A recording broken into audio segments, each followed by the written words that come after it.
Oke, halo semuanya, selamat datang kembali. Masih ingatkah kalian dengan Google Glass? Kacamata pintar pada tahun 2013 yang dirilis oleh Google yang katanya akan mengubah teknologi dunia pada zaman itu. Akan tetapi, itu ngilang ya.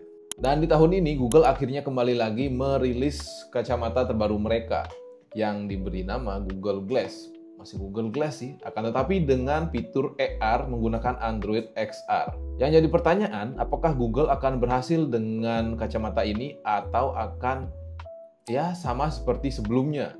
Jadi di video kali ini kita akan membahas kemungkinan yang ada untuk Google Glass seperti harga, fitur, dan fungsinya selain untuk bergaya seperti itu ya. Oke, nggak usah berlama-lama, mari kita langsung ke pembahasan. Oke, balik ke tahun 2013 dulu teman-teman. Di tahun 2013 itu Google ngenalin Google Glass, sebuah kacamata pintar dengan kamera, layar kecil itu di depan mata, dan harganya itu di sekitaran $1.500 pada waktu itu ya. Mungkin di tahun itu di 2013 ya. 2013-14 itu harganya mungkin 25 juta kalau nggak salah. Keren? Ya pasti keren ya. Akan tapi bentuknya itu terlalu norak apabila kita pakai kacamata ini setiap hari ya. Jadi kelihatan kita terlalu mengintimidasi orang. Dan pada waktu itu aku nggak tahu ya fungsinya sudah ada atau belum. Yang jelas tuh fungsinya belum jelas. Ini gimana sih ngomongnya, yang jelas fungsinya belum jelas. Aku lupa ya kenapa Google mengeluarkan produk itu pada zaman itu. Mungkin pada zaman itu teknologinya masih terlalu canggih untuk digunakan orang-orang dan terlalu mahal gitu. Itu di 12 tahun yang lalu ya. Nah heran ya, setelah 2 tahun perilisan untuk kacamata itu, proyek itu diberhentikan dan nggak ada kabar sampai sekarang. Ya intinya masuk produk gagal lah. Setelah proyek yang gagal tersebut balik ke tahun 2025, yaitu sekarang ya, di acara Google I/O kemarin di 20 Mei, Google akhirnya memperkenalkan kacamata pintar Google Glass terbaru mereka dengan Android XR ya. Bentuknya gimana? Apakah masih aneh seperti dulu? Enggak ya. Jadi bentuknya itu lebih keren, lebih simple ya, seperti kacamata biasa seperti ini. Ya pokoknya nggak aneh lah. Google bekerja sama dengan dua brand. Yang pertama itu Gentle Monster dan yang kedua itu Warby Parker. Gentle Monster ini merupakan brand asal Korea Selatan yang desainnya itu lumayan agak, kalau menurutku nggak biasa ya. Sering dipakai mungkin sama idol-idol K-pop karena mungkin itu desainnya kayak fashion banget ya, desain kacamatanya. Kalau kalian pernah lihat kacamata yang bentuknya artsy dan berani, mungkin itu merupakan kacamata dari Gentle Monster.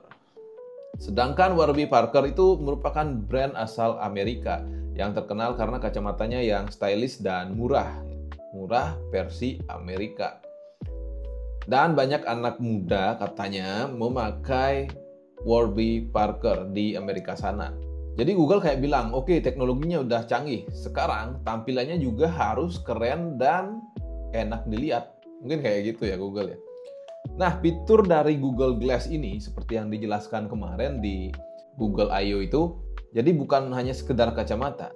Di kacamata tersebut ada Gemini built-in. Gemini built-in, jadi kacamata ini bukan cuma buat gaya, tapi bisa buat nerjemahin percakapan real time, kemudian ngasih arah pakai augmented reality, kemudian ngasih informasi langsung dari apa yang kalian lihat. Dan kalian bisa berkomunikasi dengan Gemini. Jadi ini seriusan, ini kalian punya Gemini itu kayak Jarvis di Iron Man, tapi ini merupakan versi Android dan bisa terhubung ke HP kalian, harusnya ya seperti itu. Tapi tunggu dulu ya, jangan hype dulu, karena pertanyaan besarnya, apakah Google akan ngulang kesalahan yang sama dengan kacamata generasi sebelumnya? Nah, yang pasti ada dua kemungkinan ya, bisa gagal dan bisa enggak. Kemungkinan yang terburuk dulu deh. Kalau gagal, itu karena apa sih? Yang pertama, itu gagal karena harganya terlalu mahal. Mungkin harganya di atas 25 juta itu udah termasuk mahal ya untuk di Indonesia. 12 juta aja udah mahal sih menurut. Dan yang kedua, itu orang yang memakai kacamata ini dilihat oleh orang lain itu kayak memantau mereka. Jadi karena desainnya Semoga nggak mengintimidasi ya, mengintimidasi orang-orang dalam artian desainnya normal-normal aja seperti itu. Yang ketiga itu gagal karena ekosistemnya belum siap. Yang dimana Google harus mensupport developer biar mau untuk membuat aplikasi di kacamata, atau enggak ya Google harus ngembangin sendiri. Akan tetapi menurutku peluang sukses untuk kacamata ini lebih gede ya. Yang pertama itu karena desainnya udah manusiawi, nggak kayak robot pada waktu pertama kali rilis di tahun 2014. Dan yang ketiga itu fungsinya benar-benar kepake. Itu kayak translate real time, sama kemarin juga dikasih tahu yang pakai itu menggunakan kacamatanya sebagai teleprompter. I'm even wearing the glasses right now too. They're my personal teleprompter, and I have prescription lenses so I can see you all. Dan mungkin kayak kita nih biar nggak ngeluarin handphone lagi untuk ngecek Google Maps gitu. Jadi kita nggak tersesat lagi gitu. Jadi kita nggak usah nanya-nanya ini kemana gitu. Atau nggak usah lihat apa, tapi lihat ke depan sambil lihat map gitu. Jadi kayak main GTA ya. Kayak main GTA. Dan yang ketiga itu karena faktor AI. Ya, Google kayaknya memanfaatkan bener Gemini ini. Gemini sekarang itu kan lebih pintar ya, yang ketimbang AI Google sebelumnya, kayak Google Assistant dulu. Akan tetapi di Indonesia, semua keunggulan tersebut akan nggak berguna jika harganya mahal banget ya. Apalagi harganya lebih mungkin di 25 juta atau 15 juta. Dan nggak ada harga varian murahnya. Jadi kedepannya mungkin kacamata ini bukan untuk kaum mendang-mending. Semoga enggak ya. Nah, pertanyaan penting, kira-kira berapa sih harga Android XR Glass ini? Karena ini bukan buat kacamata gaya ya, tapi ini kacamata yang udah jadi gadget juga. Kalau kita lihat harga normal Gentle Monster, itu bisa tembus 3 sampai 7 juta. Itu lumayan mahal ya untuk kacamata aja. Sedangkan untuk Warby Parker itu agak lebih murah ya, tapi ini nilainya pakai nilai dolar, belum masuk pajak ke Indonesia ya. Itu harganya sekitar 1,5 sampai 3 juta. Ini akan ditambahkan teknologi AR, kamera, dan AI dari Gemini. Kemudian juga ada display transparan. Itu semua bakal mendongkrak harga banget. Tapi menurutku Google akan main di 2 segmen. Yang pertama itu akan dimainkan oleh Warby Parker. Dengan prediksi harga itu sekitar 10 sampai 15 juta. Mungkin di harga 10 sampai 15 juta itu merupakan fitur yang standar. Mungkin ada kameranya, mungkin enggak. Kemudian yang kedua itu versi premium yang dimana dimainkan oleh Gentle Monster. Prediksi harganya itu di sekitaran 18 sampai 25 juta. Ini buat yang enggak kaum menang mending, mungkin buat pebisnis. Kemudian orang yang pengen tampil kece tapi tetap pakai teknologi yang mutakhir. Jadi ya intinya mahal-mahal juga, walaupun yang versi murah, versi terjangkau itu menurutku masih mahal sih, di atas 10 juta.